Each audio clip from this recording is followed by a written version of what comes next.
De loin, l'appareil ressemble, à s'y méprendre, à une tondeuse à gazon. Mais c'est un géophysicien qui la pilote, car c'est en fait un géoradar.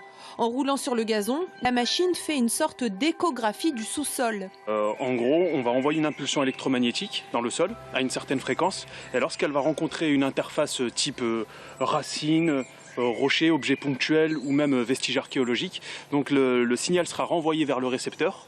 L'intérêt de la géophysique, c'est de ne pas partir à l'aveugle. Donc ça permet d'avoir un premier diagnostic du site sans spécialement aller creuser et faire des fouilles préventives, sachant que tout est une question de coût. Et que la géophysique va balayer le site en un temps réduit. Par exemple, on va balayer ce site, il faut compter peut-être 1 voire 2 jours. Et contrairement à une fouille préventive qui dure des mois. Cette partie du domaine renferme bien des surprises. En 2012, les archéologues, grâce à des fouilles traditionnelles, avaient découvert une immense salle seigneuriale. Elle ne faisait pas 150 mètres carrés comme ils le pensaient, mais 500. Aujourd'hui, grâce au géoradar, on souhaite répondre à d'autres questions. Est-ce qu'il y avait d'autres bâtiments qui étaient accolés à ce premier bâtiment?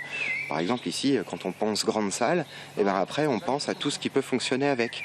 Bâtiments de service, écurie, cuisine. Ce qui est sûr, c'est qu'on ne pourra jamais tout fouiller. Parce que ici, sous le parc, vous voyez derrière moi, on a des arbres remarquables. Un parc a été aménagé au 19e et il est évidemment pas question de couper ces arbres et enlever cet aménagement paysager pour pouvoir fouiller intégralement cette grande salle. Chaque année, les archéologues fouillent entre 50 et 70 mètres carrés de sous-sol. Mais le terrain de jeu, lui, est immense car la forteresse fait plus de 5 hectares.